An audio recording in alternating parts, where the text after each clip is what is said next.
But that's not what Judaism or Christianity teaches. Those lifestyles are condemned in our scriptures. Yes.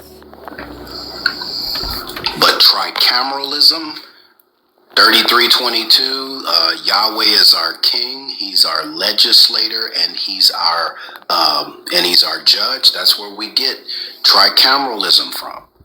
We have a president, executive, we have a legislative branch, and we have a judicial branch. All of those are the foundations of Western Western constitutions. Therefore, that's Judeo-Christian. And the reason why we as humans have to separate those powers instead of them being held by one person is because man is sinful. Yes. And he has to check and balance himself. Yes.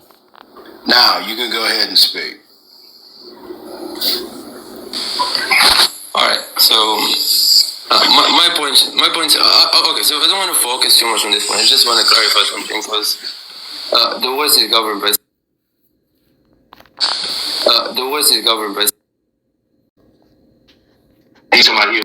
Agree to disagree on that. It's not that important. You agree with me, right? You're right. To move to Saudi Arabia. Where would they move there? Exactly. But I can show you some Saudi. But why? Yeah, I mean, but you don't. There's a lot of reasons, but we can't have this discussion on TikTok because we're gonna violate a lot of stuff. See what I mean? Go ahead, bro. So yeah, let's just focus on the main topic. So you're asking, do Christians need Islam? And okay, so for me, I say Christians are as misguided. Jesus misguides people? No, they don't follow Jesus. Yeah, we do. No, you don't. Yes, we do. How do you know everything Jesus teaches in the gospel we follow. Okay, how do you know what Jesus teaches you? Because we have his word. Where? In the Bible. So you're telling me that whatever Jesus teaches is faithfully preserved and true? Absolutely.